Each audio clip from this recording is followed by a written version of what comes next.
Dear Hans Bühler, dear colleagues and friends of the Hanns Seidel Foundation, welcome to today's online briefing within our series Global Politics in Focus on Elections in South Africa, a new era of coalitions. Last week on 29 May, South African voters went to the polls for parliamentary and provincial elections. The overarching question was, would the ANC, after 3 decades in power, have to form a coalition for the first time in history?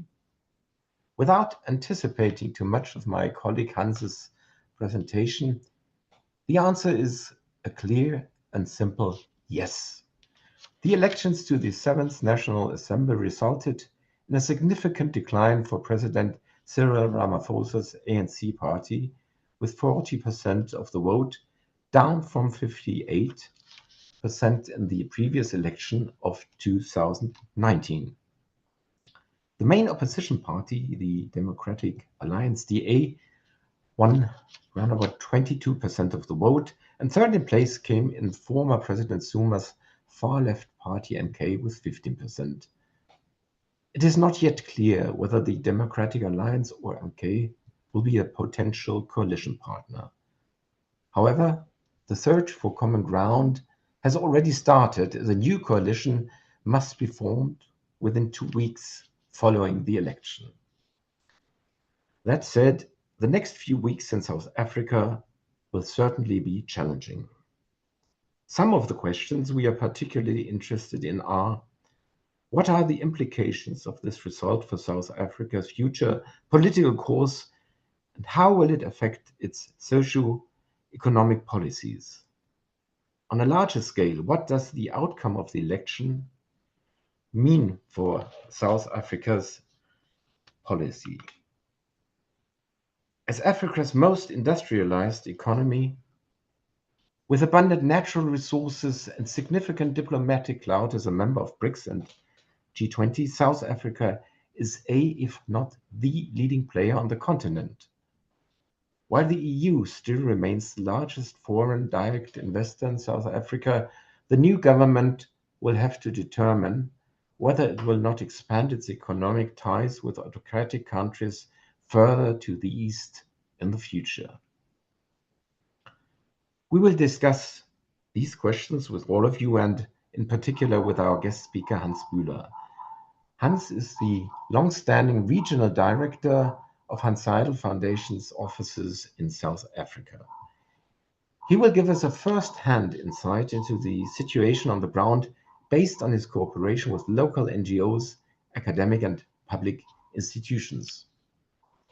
Hanns, thank you for your time, and we look forward to an interactive online exchange with you.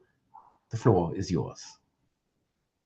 Thomas, thank you very much, and thank you to everyone who is listening in, and I'm looking forward to the discussion later. I've seen there are lots of South African colleagues from the Commission and from civil society organizations who I think have also a special insight in what's currently going on in South Africa.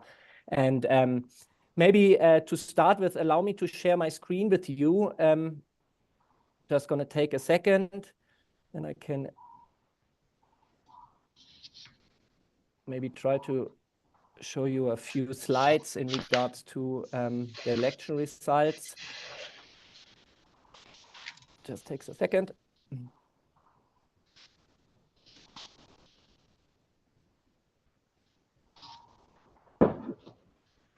Thomas, I would be just grateful if you could just briefly let me know if you can see the no, we can very well see the slides, and now it's also been enlarged, so we have a very good picture. Thanks. Okay, perfect. All right. Thomas, you already mentioned the key points, I think, of the what has now occurred in South Africa. So the President Cyril Ramaphosa announced the election results.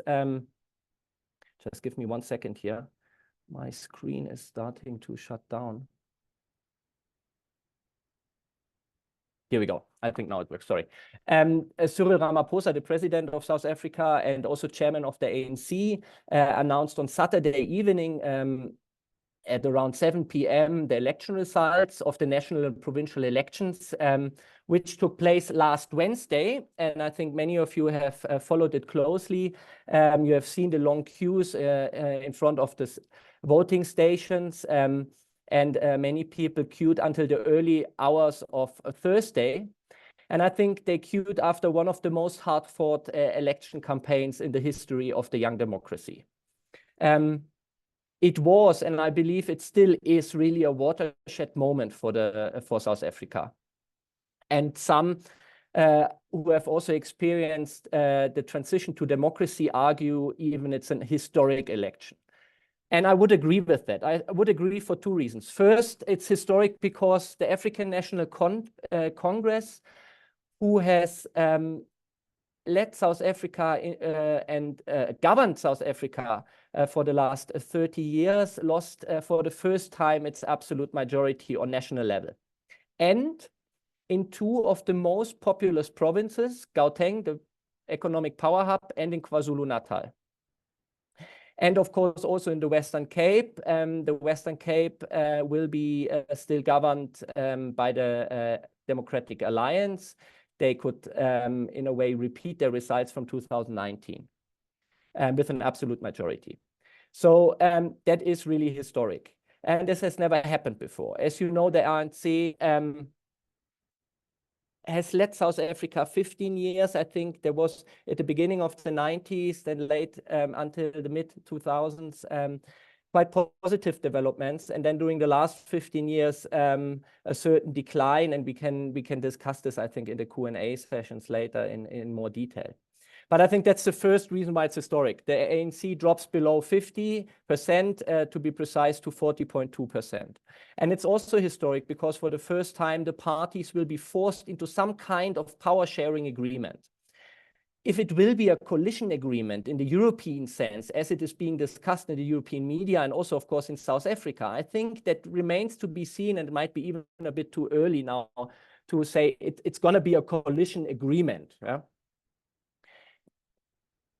Maybe two more remarks on more general remarks. The next few weeks will be marked by great uncertainty. No doubt the markets have reacted already. And the ANC and also the other parties need to take very difficult decisions. They have to decide between fiscal consolidation, the rule of law, and pragmatic politics, or populistic economic and social policies, where then topics like nationalizing the reserve bank, expropriation without compensation could become a reality. And therefore, the decisions made in the next 2 weeks will determine the economic and development future of South Africa. And it will also determine if South Africa's, and you said that, Thomas, earlier, if South Africa's foreign policy tends towards the east, further towards the east, some might argue, or if relationships with the West are being intensified.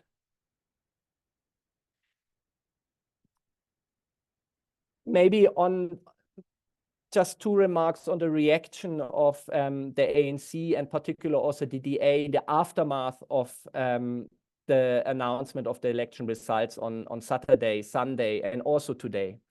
I really have to say it's quite encouraging. And then I also do think it's commendable how the ANC leaders have reacted to so far to this to that decline of the party.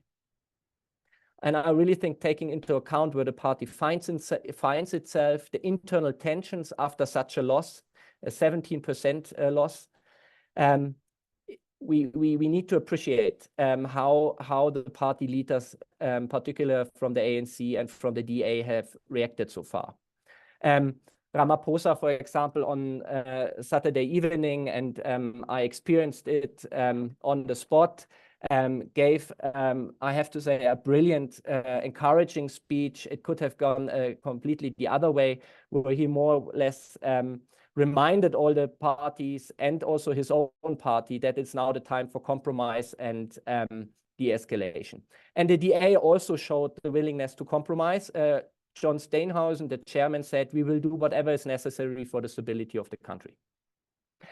I say this because maintaining calm and reduce tensions is particularly important in the light of the political explosive situation in KZN, in KwaZulu-Natal, where Jacob Zuma, who is, of course, the big winner of these elections, yeah, from 0 to 15%, 14.5, is trying to further escalate the situation, particularly in his home province.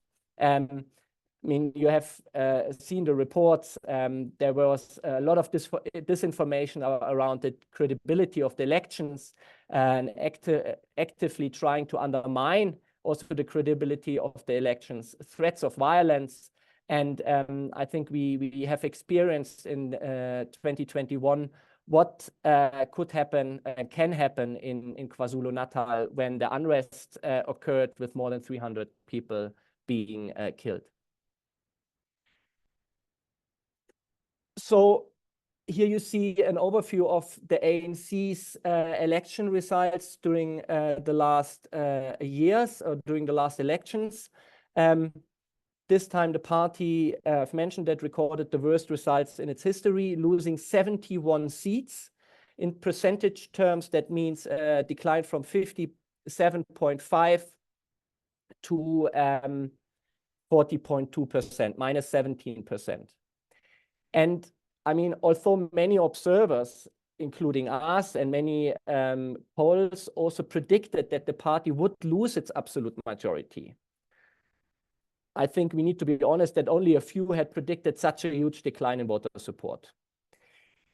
And I mean, there is no doubt the ANC gets here punished for its governance track record over the last decade, maybe. Yeah?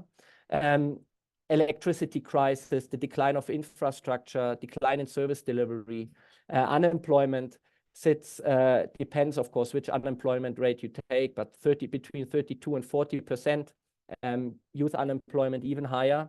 And then, of course, you have a big crime challenge with 75 murders per day and a detection rate of only 14.5%. So having said this, and I think this is really important also for understanding what's happening now within the country, we also need to recognize that the Ramaphosa administration did implement some key reforms during the last couple of years. For example, on the topic of the privatization of the energy sector, and Ramaphosa also, or the ANC government also installed professional leadership, for example, in the National Prosecution Agencies, or at the South African Revenue Service.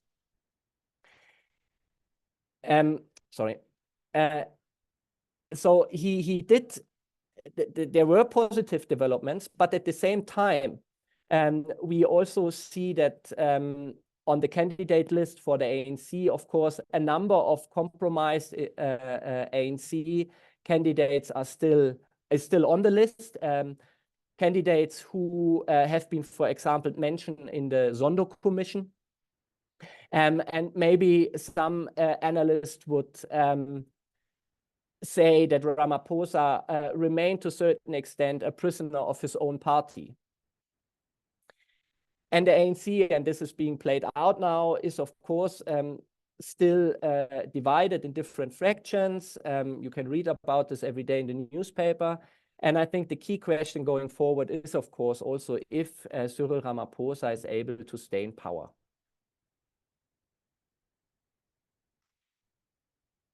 This is here, I think, from the Daily Maverick, a graph. You can see here the big, they call it the big losers or the big winners, but I think it's helpful in understanding how the parties developed. You see here on the left, they call it the big losers. We have mentioned the ANC, of course, but the ANC will remain the biggest political party, although having lost 17%.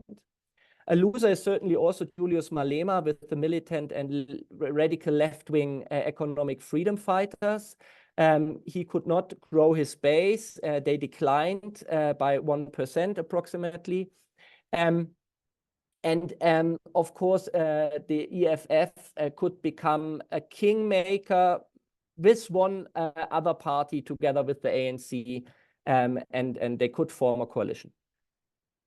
But it is by far not as powerful as some would have expected the economic freedom fighters to be. Also, loser, the Freedom Front Plus, dropping from 2.4 to 1.2%. The Freedom Front Plus, more or less a party aiming at the Afrikaans minority in South Africa. And they mainly lost voters to the Democratic Alliance. And the Democratic Alliance is a winner of this election. Of course, you have these, there is this narrative also that the DA could not profit from the decline of the DA, of the ANC. But on the other hand, I think it needs to be also understood that also the Democratic Alliance was under huge pressure to protect the voting base of the party against a lot of new and also well-funded smaller parties. The DA also, and I think that becomes more important in the future, even more important in the future, defended its absolute majority with 55% in the Western Cape. Some of you might know that the Western Cape is also a partner province of one of the provinces in Germany, or one of the Länder, Bavaria. And I think in the future, the DA might play this card even more, where governance structures are more or less functional in the Western Cape, while, for example, there is the big risk that governance will further decline in KwaZulu-Natal.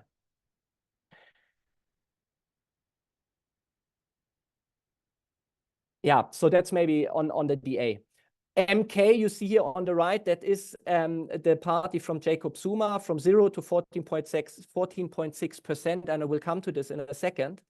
But maybe just a few words on the IFP, the Inkatha Freedom Party, a Zulu also oriented party with stronghold in KwaZulu-Natal. They were expected to grow much more, but of course they're also a winner because they could grow the base a little bit. And they could become a kingmaker in different coalition scenarios. The last big winner, and I think also worthwhile to understand a bit better, is the Patriotic Alliance. The Patriotic Alliance, maybe similar to the IFP, the MK, and other parties, is more an ethnic-oriented party, aiming at the colored votes in the Western Cape, but also in other provinces. And they were quite successful in doing this. But it is a party headed by two former offenders, two bank robbers, headed by Gayton McKenzie. Some would describe them as xenophobic and certainly also populistic. And they are open to any kind of coalition agreement.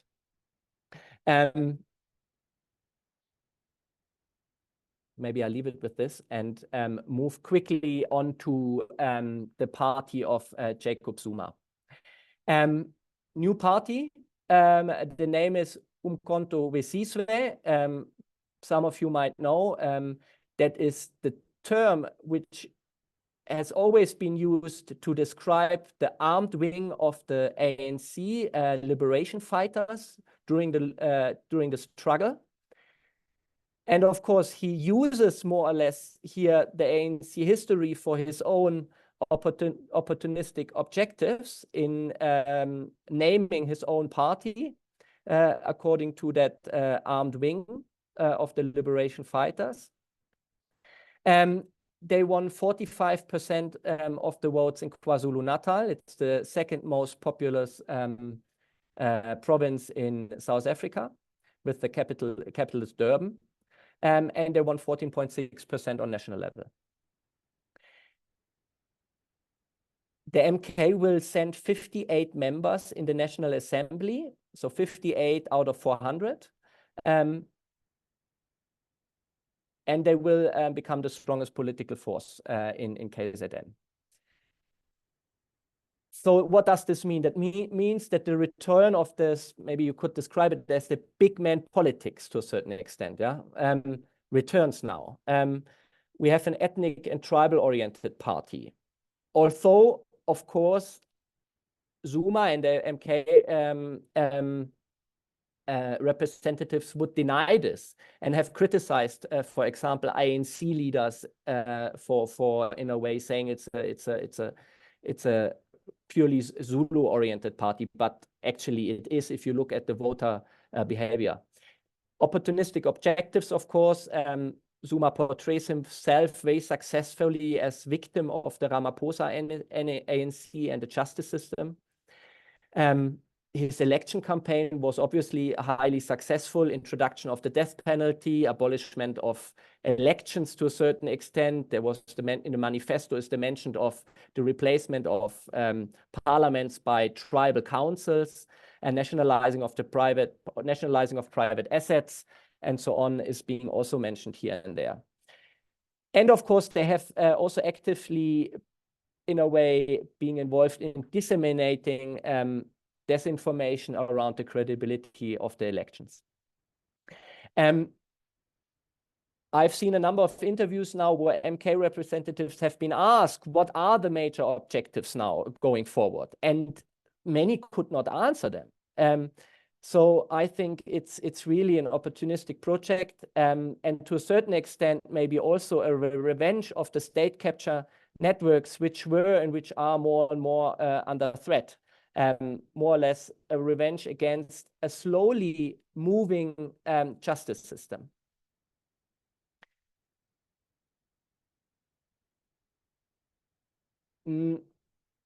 Yeah, maybe just a reminder, Jacob Zuma will not be able to will not be able to be a member of parliament. The Constitutional Court has decided that because he was sentenced to 15 months in prison, because he did not show up to a court date or trial, so he will not be able to be an official representative in the parliament. But of course, he will be the major figure behind that MK party going forward. He is also 82 years old.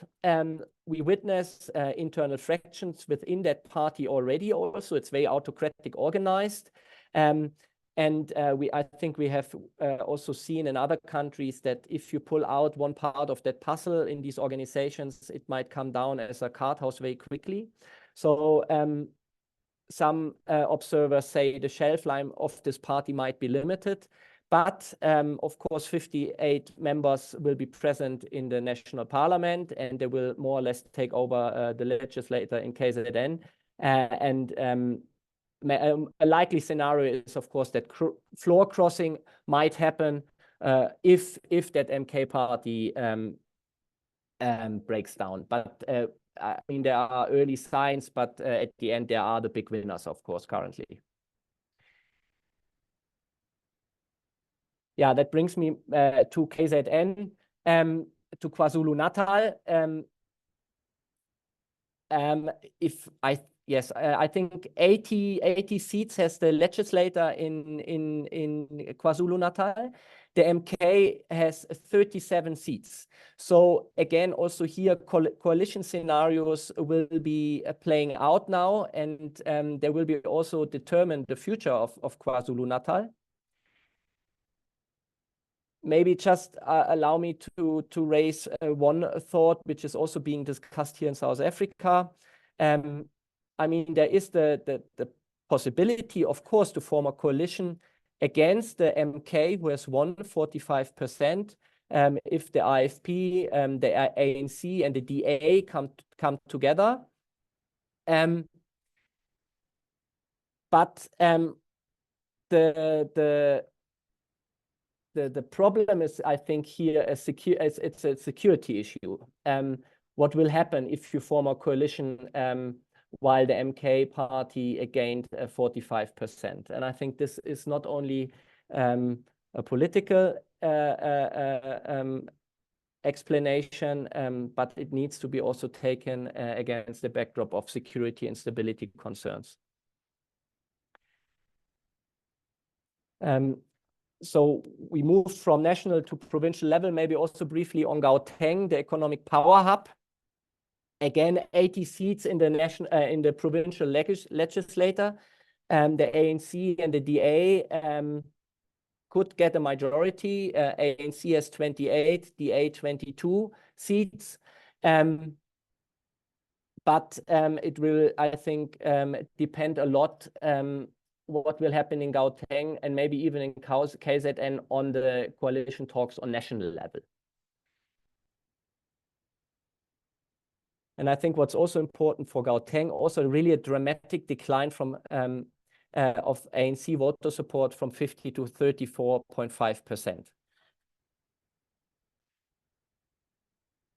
This is maybe just to repeat what has been said so far on the side of the opposition parties. The DA grew slightly, MK from 0 to 14.6%, and the economic freedom fighters remain at 9.5%, well, more or less slight decrease from 10.3 to 9.5. And this election result will then translate into a national parliament without clear majorities. Maybe just briefly to go through this, the ANC will be represented with 159 members. And if we understand correctly, also some very prominent figures like the foreign minister, Ms. Nalendi Pandor, and also the Minister of Police, Bheki Cele, for example, will not make the cut. The DA will be represented with 87 members of parliament, plus 3, MK 58, economic freedom fighters 39, minus 5, and the IFP 17 plus 3. In total, 18 parties are represented in the future. And that is, or maybe what's also interesting, 18 parties in the parliament, 7 of them are in there for the first time. And in the last parliament, there were only 14 parties represented. So, and now, Thomas, you have mentioned it, and this is what the public discourse is all about since more or less a Saturday evening. All about what possible coalition scenarios, power sharing agreements could take place. Maybe 4 possible scenarios. The first is ANC-DA coalition, which is also highly supported, if I understand this correctly, by the private sector. Private sector came out and said, more or less, saying also to the ANC, don't go into a coalition with the left radical and the populist parties. We need stability, so economic stability, they mean, of course. And I would also argue that it is, of course, one of the most stable options out of all the bad options. The markets would react positively, good for economic development. International relations also with the West would be not too much compromised and maybe even enhanced. But the dilemma is, there is a dilemma situation, I think, for both parties. And the dilemma is that not only from a programmatic point of view, but particular also that the DA, of course, argued for a long time that they will not go into a coalition with the ANC. And there is, of course, the worry, I believe, in the party that the base would not accept such a coalition. But also there is, of course, the risk that if the DA goes into an agreement with the ANC, that they cannot deliver on their promises. And for Ramaphosa, it's also a certain challenge for the Ramaphosa administration, because it will drive the narrative that Ramaphosa goes now into a coalition with a party which is still regarded by many as too white and too private sector oriented. So it's a certain dilemma for both of them, but from a stability point of view, certainly it would be a good option. If that works out, I think it really remains to be seen. What would lead to at least, as let's say, stability, programmatic stability, is the option 2. That's the ANC MK EFF option. So that is described by many as the doomsday coalition. I would think that this is then, of course, also the end of the progress made on the side of the rule of law. More or less, state capture networks would return to a certain extent, and since the MK and also the economic freedom fighters have mentioned it many times also publicly, there will be a certain turn towards the East, towards Russia and China. So these are the two coalition options in the European sense, where coalition agreement would need to be hammered out. And then there's options 3 and 4. Government of national unity. South Africa has done that in the past, but in my opinion, I'm not sure if that can work nowadays, because it would be, you would need to include many different parties. It would be quite unstable. But it is, I think it is being discussed. And then option 4, which is not a real coalition option, but it is an ANC minority government tolerated by the DA. And that would then, and that is at least how it is being described, would include power sharing agreements, where, for example, then the ANC keeps the executive mandates, the ministries, the presidency. And for example, the DA Democratic Alliance would take over the legislature and the oversight. It has, of course, like many other, like the other options, also the pros and cons. Pro would be that the DA and the ANC come together to a certain extent, yeah.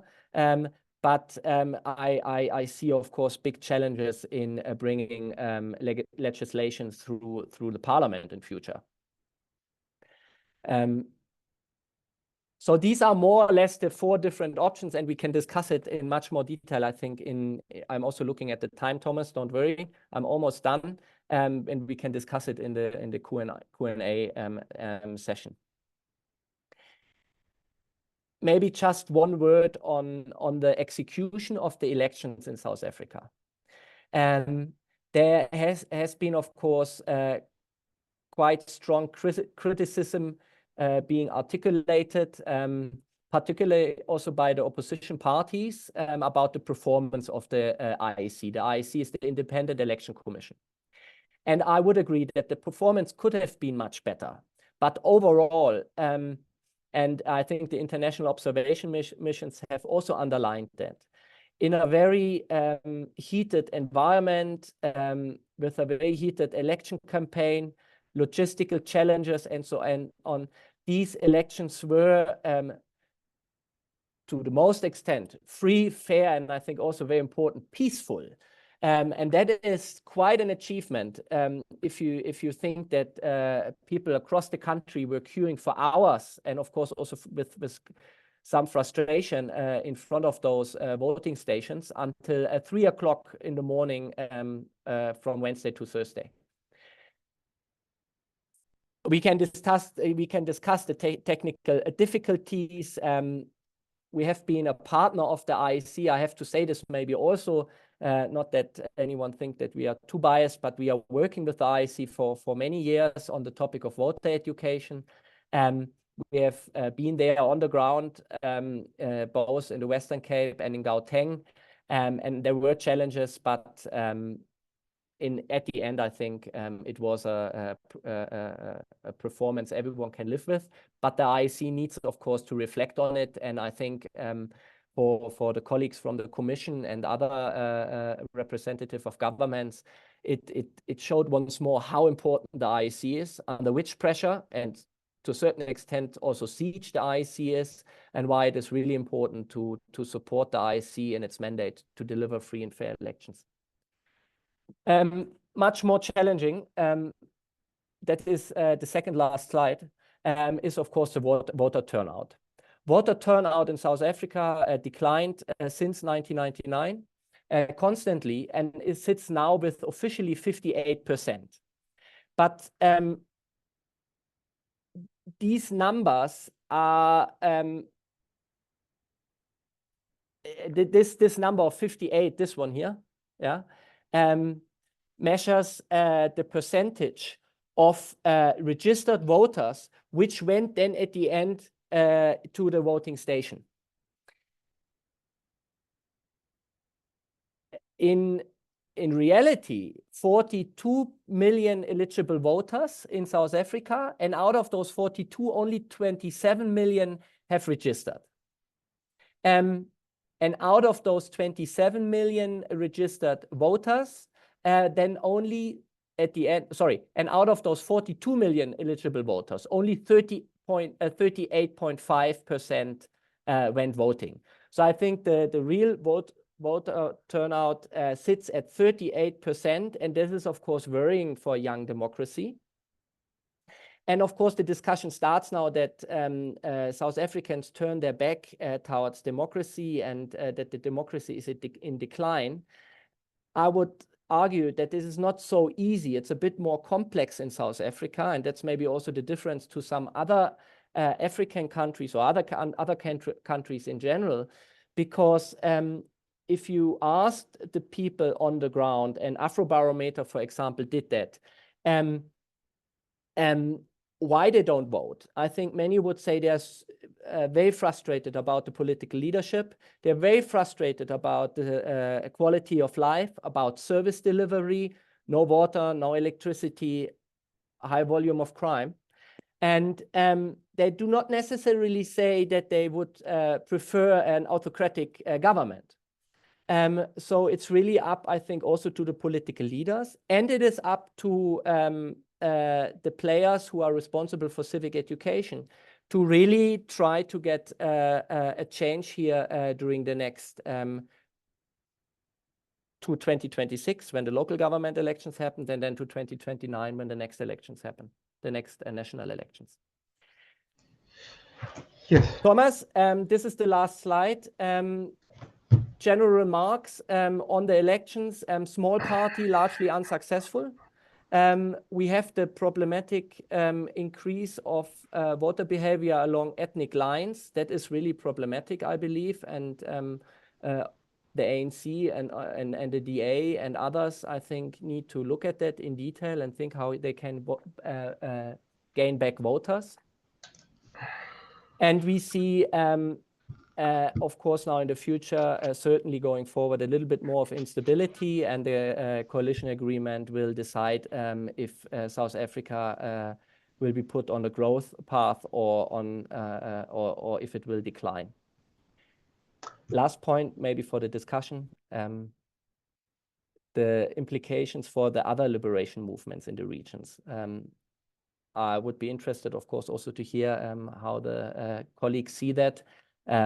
What is SWAPO Namibia doing, Frelimo in Mozambique, or ZANU-PF, for example, who will have followed that in detail. Thank you very much for your attention. Thank you. Yes, thank you very much, Hanns, for this extensive and deep thought analysis of the elections and the outlook at the end. I think we have ample material for a very intensive discussion following now. Unfortunately, the time is running short, and we have to concentrate on a few issues, while I would ask all our participants to pose questions, either using the chat or the Q&A function. I would start off with the relations of South Africa to Germany, and in particular to Europe, since we are here in Brussels, and maybe that is an issue that is important for us all. I would like to come back to your scenarios, Hanns. Either way, if we have a coalition leaning to the left, to the far left, with expropriations and nationalized banks and so on, or on the other hand, we have the more liberal DA party included. Can you just tell us how will this affect the relations, the economic cooperation with Europe, and possibly how will that influence a move more to the east to autocratic regimes? Yeah. No, I think, Thomas, it's going to be absolutely crucial also, of course, yeah, in regards to how these relations are being built in the future. If, well, first of all, I think it needs to be said that both the Secretary General of the ANC and also the IFP came out and said they will not go into a coalition agreement with the MK and with the economic freedom fighters. Yeah, but of course this will only work out as long as Ramaphosa stays in power. Today, and it's very early days, yeah, that's the reason why it's difficult also to answer. Today, I would think he will stay in power. He will stay in power. Of course, in any other country, maybe also in any other party, a 17% decline, no party chairman would survive. But since the alternative is so frightening also, yeah, and I hope it's not only my wishful thinking, I think there is a certain interest of many that Ramaphosa stays in power. If he stays in power, then a coalition power sharing agreement with the DA or with with the other centrist parties, democratic-oriented parties, is an option, which is on the table. That would, of course, enable us to build up or keep the relations with South Africa, and it will also not lead to a situation where the private sectors would pull out and the rand would tank. Because I think that is also very clear that this is going to happen. If there is a coalition agreement between MK, ANC, economic freedom fighters, and maybe the PA or others, the rand will tank and the investors will leave South Africa. And at the same time, and it's not a secret, yeah, you can scroll through the social media channels of the children of Jacob Zuma and others who have clearly aligned themselves with Russia and Putin. So also there, I think it's for me, it's obvious. Then, of course, there is a stronger tendency towards the East and Russia and of course, also China, although they do play completely different roles here in South Africa. Yeah, thanks, Hanns. I'm just wondering whether we should not now also give a word to our audience. There is one point which would really fit very closely to what we were just speaking. There was a question about the Constitution regarding a MK. cooperation between MK and EAF. How would that affect the possibility of amendments to the Constitution? Well, I mean, first of all, if you are in an election campaign, of course, you formulate sometimes topics which then in reality you have to backtrack. But on this one, I think that is a real risk. If Jacob Zuma's party, the MK party, become a player on national level, if they get access to the power apparatus of the state, of course, then they would also try in a way to protect Zuma and the patronage networks from the law enforcement agencies who are slowly but surely catching up. For many, too slow, I understand, yeah, snail's pace, but Jacob Zuma and Christiane mentioned it, I think, also in her question, will stand trial next year again. The trial is called Arms Deal. It's about corruption issues and allegations. It's a trial which is ongoing for more than a decade, but he will stand trial again. So I would not be surprised if then if MK and other parties would start again to hollow out certain institutions like what they have done during the state capture years from 2009 to 2018. And on the issue of the constitution, well, it's in the manifesto, in the manifestos of the parties, and it's also in the manifesto, in the party manifesto of the MK party, where they argue that elections should be changed, or the way how elections are being held and executed, but also on the replacement of, for example, local government councils with tribal councils. So more or less, it's an anti-democratic movement also. Okay.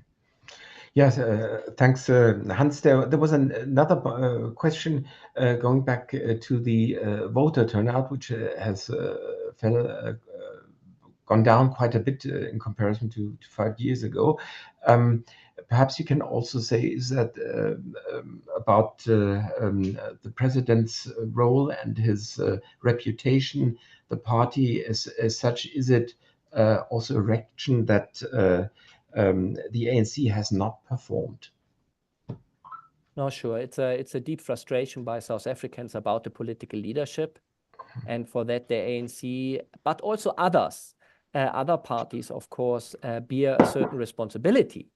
Yeah, the ANC is the governing party, has been the governing party for 30 years. So there is no doubt that there is a real frustration about political leadership and about the lack of other options. So that, I think, also the strength of the ANC, and it's being seen in the election results, is the weakness of the opposition to a certain extent. All those smaller parties who have argued that they will bring together the country, who tried to more or less to be those new leaders, only received small margins of the total voter votes. So I think going forward, it's really about now showing these kind of leadership skills in negotiating a proper and growth-oriented coalition to a certain extent, yeah. But then also about winning voters back. We need to look at these huge amount of South Africans who have not even registered to vote. Another question referring to the programs of the different parties you already mentioned very briefly. As I said before, on the left side, the far left side, we have large demands for expropriations, nationalizations of land, and so on. Is this something more to be seen as a carrot stick for voters, or is it very realistic that if such a party takes part in a coalition, we look into the future now and we don't have a crystal ball, we don't know, but if they are in some way part of a coalition, or informal or formally, will the economy, the investors, the industry have severe problems? And is there a chance that this communist looking program can be put into practice? I would maybe respond with the response by the chambers of commerce here, by the South African, also by the South African economic associations, who came out very strongly a couple of days before the elections and now again.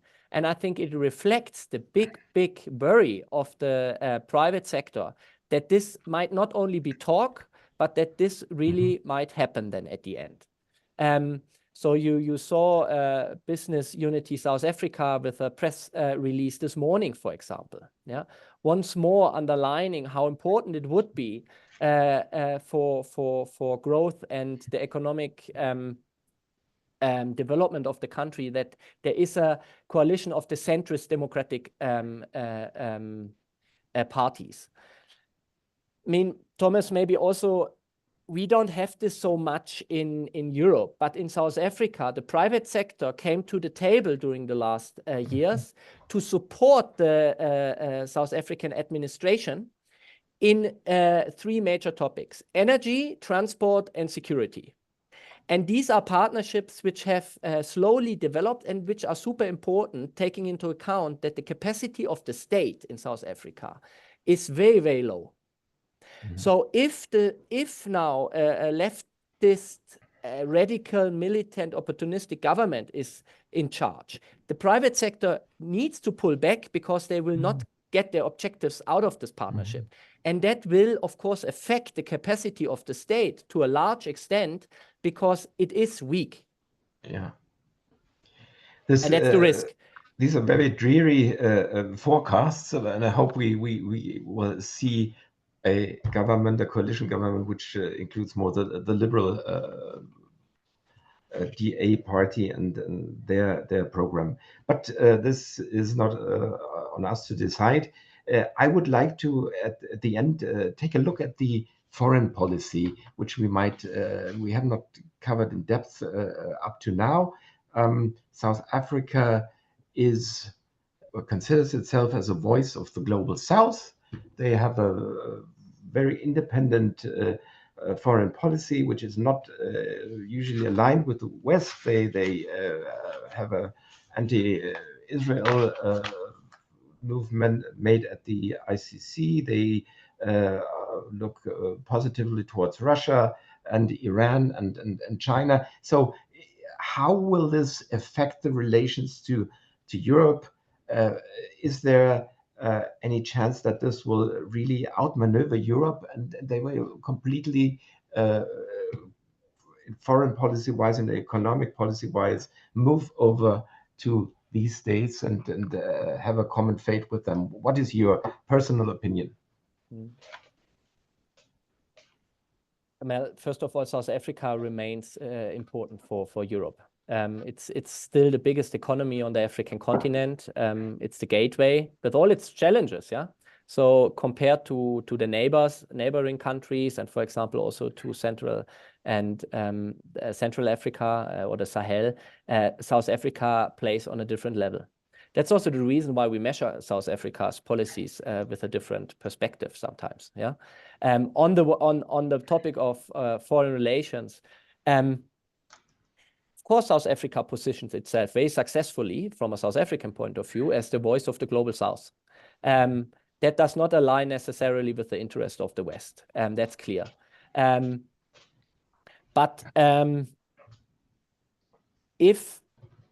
I mean, and there are good reasons. Yeah, there's not so. It's sometimes not so simple. There are good it's historic sometimes historic reasons. Yeah, and it's also I think sometimes a deep frustration about the West.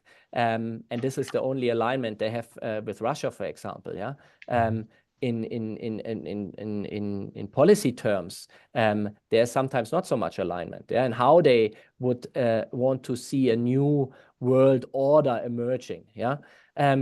But for us, I think it is now also maybe also for Europe a watershed moment in regards to the relationships to South Africa, but because it can really go both ways. Sorry for not being precise enough, but I think it remains to be seen what's happening now.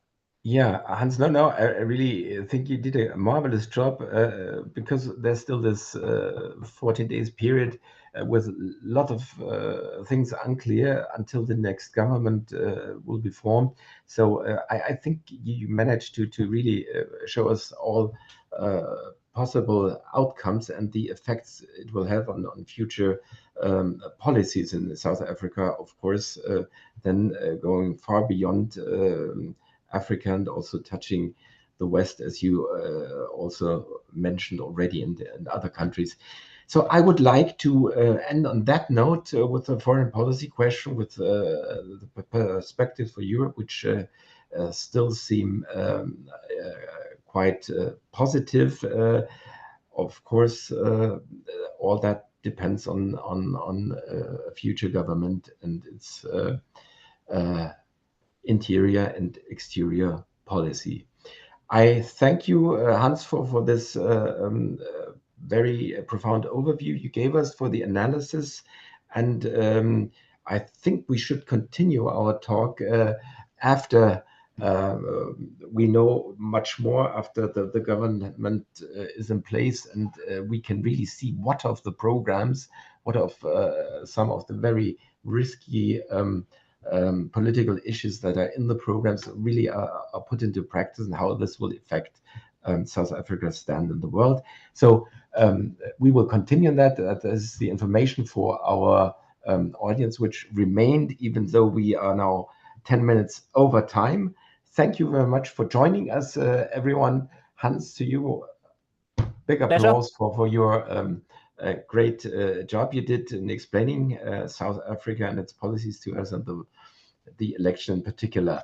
And as I said, we will continue at a later point of time this discussion. I wish everyone who participated a lovely and good afternoon, and hope you all profited from our discussion.